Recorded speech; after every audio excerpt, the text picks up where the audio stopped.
Shalom, selamat pagi Bapak Ibu Saudara yang dikasihi Tuhan. Salam sejahtera buat saudara semua dimanapun berada.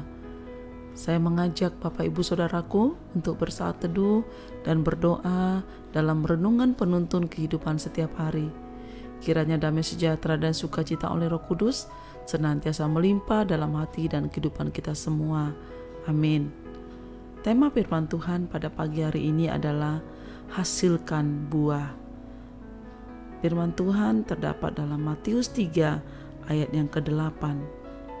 Jadi hasilkanlah buah yang sesuai dengan pertobatan.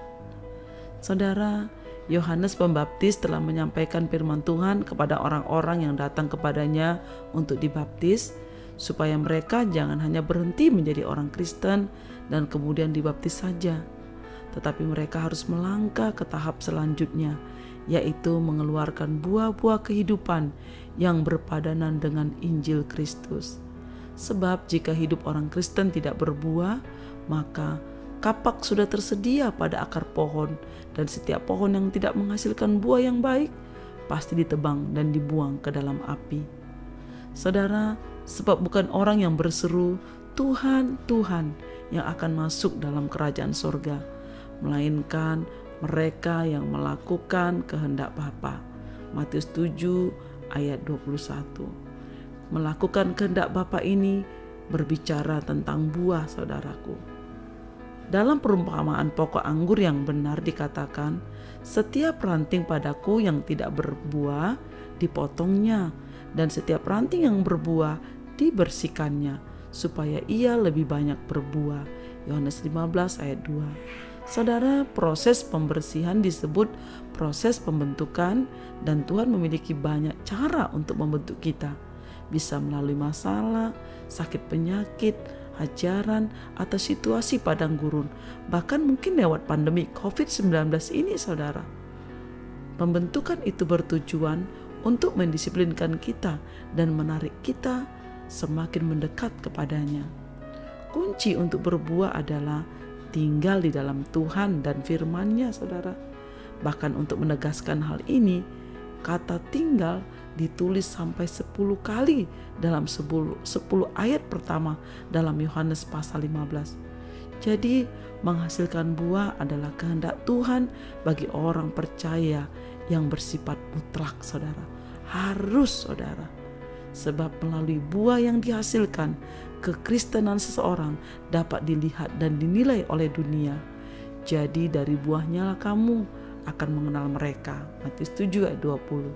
Saudara, buah-buah apa yang harus dihasilkan? Yang pertama, buah jiwa-jiwa.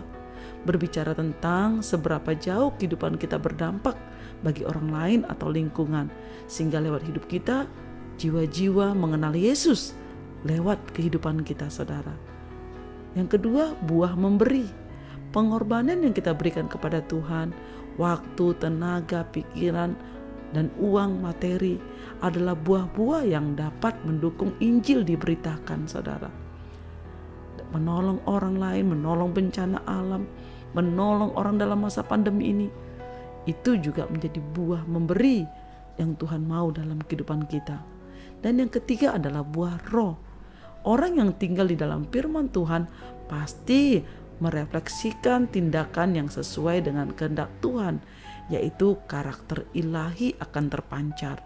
Seperti di dalam Galatia 5 ayat 22 sampai 23a, saudara. Kita harus memiliki karakter yang baik dalam kehidupan kita. Buah karakter kita harus dapat dirasakan orang di sekitar kita, saudara. Keluarga kita, teman kita, saudara. Orang-orang yang ada lingkungan kita, saudara. Kita harus berintegritas sebagai anak-anak Tuhan. Dan biarlah orang-orang kita juga belajar melakukan pekerjaan yang baik, supaya hidup mereka jangan tidak berbuah. Titus 3 ayat 14. Amin. Mari kita berdoa. Bapa, kami mengucap syukur buat firman-Mu pada pagi hari ini. Tuhan mengingatkan kami untuk kami harus berbuah, menghasilkan buah dalam kehidupan kami, baik itu buah jiwa-jiwa, baik itu buah pemberian kami, bahkan buah-buah roh dalam hidup kami, supaya hidup kami menjadi teladan, menjadi terang dan garam di tengah-tengah lingkungan di mana kami ada, supaya banyak orang percaya kepadamu lewat hidup kami. Terima kasih Tuhan Yesus buat kebenaran firman pagi hari ini.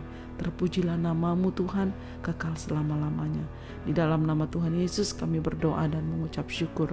Haleluya. Amin. Kiranya berkat yang sempurna dari Allah Bapa kita, kasih karunia dari Tuhan Yesus Kristus, dan persekutuan yang indah dengan Roh Kudus menyertai kita semua dari sekarang ini sampai selama-lamanya. Amin. Maju terus dalam tuntunan Tuhan saudaraku, tetap semangat. Sampai jumpa esok hari dalam penuntun kehidupan setiap hari. Tuhan Yesus memberkati.